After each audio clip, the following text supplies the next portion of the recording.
Hi, I'm a grandma on duty and I work at an intergenerational cafe in Vienna that employs both older and younger people.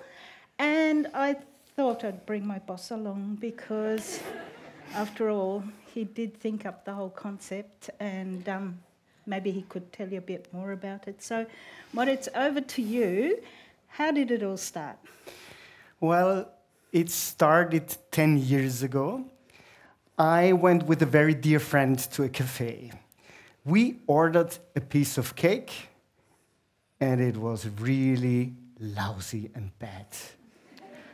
Sounds really promising. I hope there's more to it than that. So, when I had this lousy piece of cake, I thought my beloved grandmother makes much better cake than this. So how come that cake is always much better at home from grandmother, auntie, than in the bakery, restaurant, or cafe? And Father, why isn't there a cafe where grandmothers bake cake with their family recipes, share their wisdom, experiences, stories, guests pay for it, income is generated for grandmothers, on top to the small pensions, and creating a potential escape from old age poverty and isolation. A couple of weeks after this very first conversation and idea, we learned that Vienna Design Week is having a social design call. So a couple of months later, we did a 10 days pop-up according these lines with an intergenerational pop-up cafe.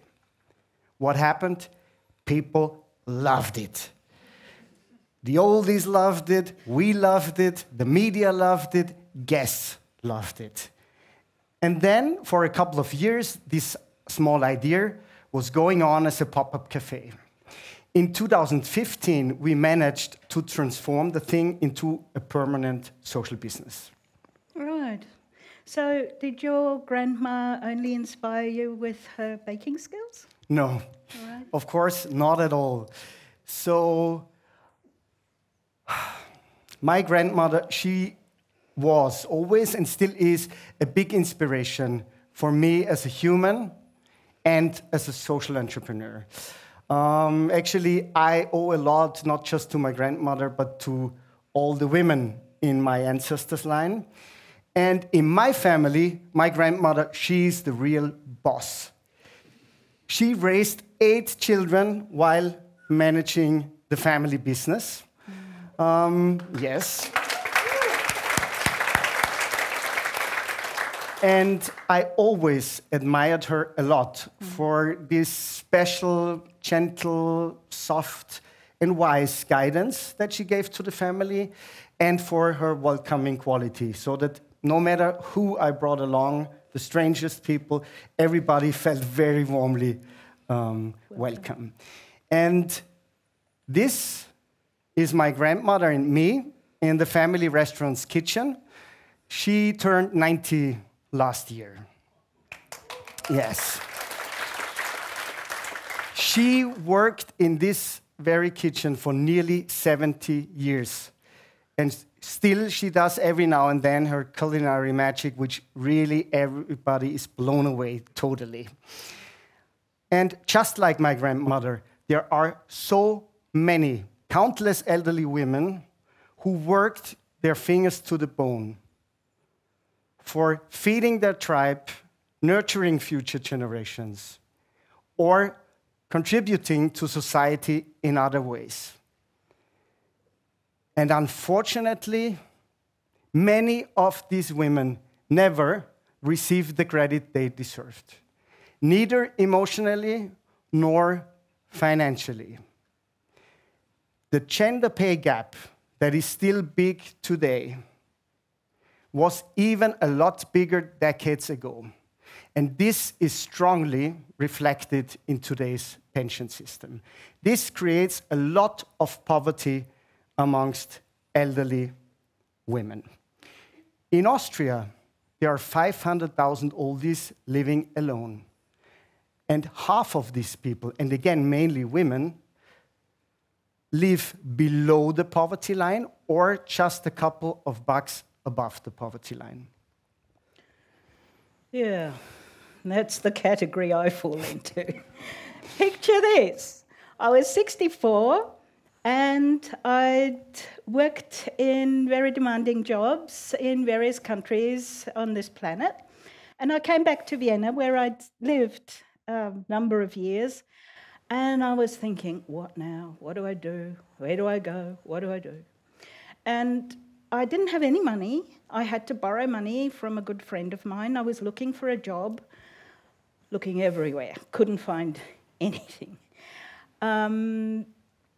Yeah, and then I read an article in a paper that there was this cafe that was employing older people.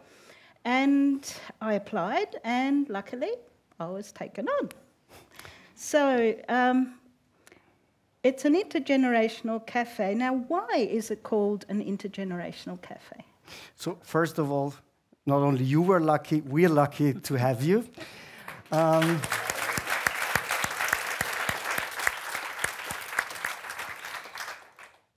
It is called intergenerational cafe because we try to bridge intergenerational gaps.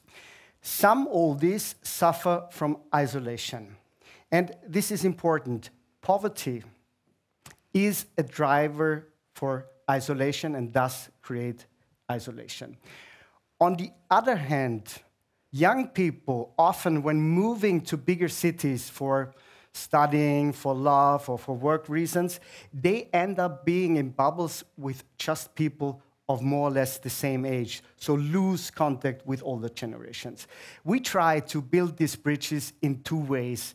Number one, in the team, older people and younger people work together. And number two, guests of different ages interact in the intergenerational cafe with staff members of different ages. Right now, we do have 40 younger staff members on the payroll, working behind the counter, in the back office, in the kitchen, and 50 oldies, grandmothers and some grandfathers, doing either the baking or the hosting of guests. So, Doris, you used to be a host, and every now and then you still are. So how is it to work as a host at the cafe? Yeah, for me, it's a really good thing. I love being part of a team. I love having adult conversations with people because I live on my own and I get to talk to myself, but not so much to other people. And yeah, I love being able to give tourist information to guests because I like Vienna a lot. I rush around like a mad person. I even get to have some hugs. All good, all good. Right. So is the cafe actually working out the way you envisioned? So, well, it was an entrepreneurial roller coaster for Julia, Hannah, David, so many others, and me. From the very beginning, off the beaten tracks. But the concept proved to be very making sense. It worked out well. So in the last 10 years, our grandmothers served more than 1 million guests.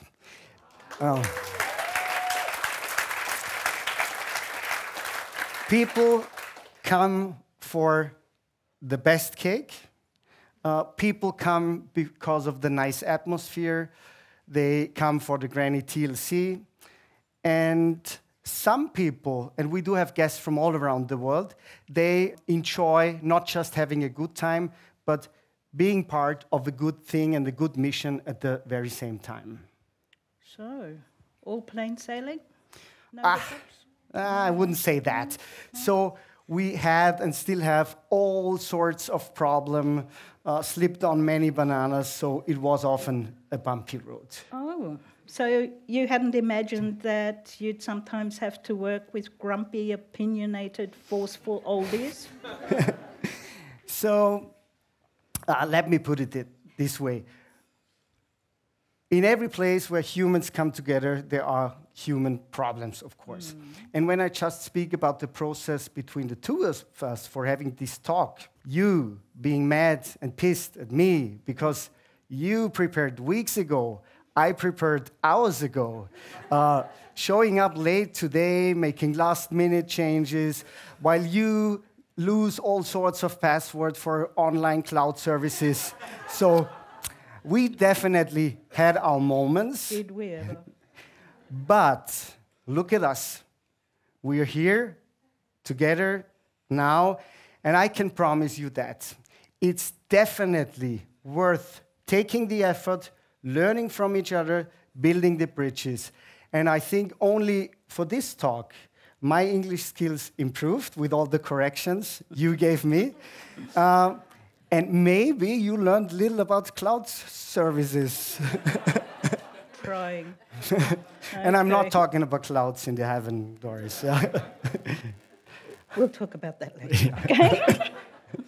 Well, as the intergenerational cafe shows, employing older people is a win-win situation. Employing older people is not that they are some sort of charity case that need looking after, but they are part of the mission of this social integration cafe, and they're the reason that guests come to the cafe in the first place. At any age, we all want to belong. We all want to contribute. We all want to be part of something. We all want to be useful.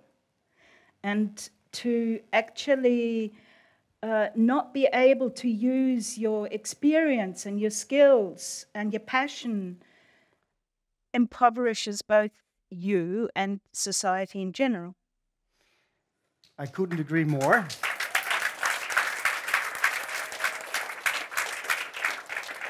And we want to be very clear why we are here today.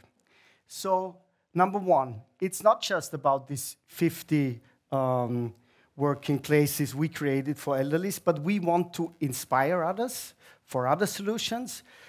We want to raise awareness for old age poverty, isolation amongst elderlies, and the intergenerational gap. So far, we've reached with our little story 1 billion contacts via conventional and social media. And number two, we want to create stages for elderly women.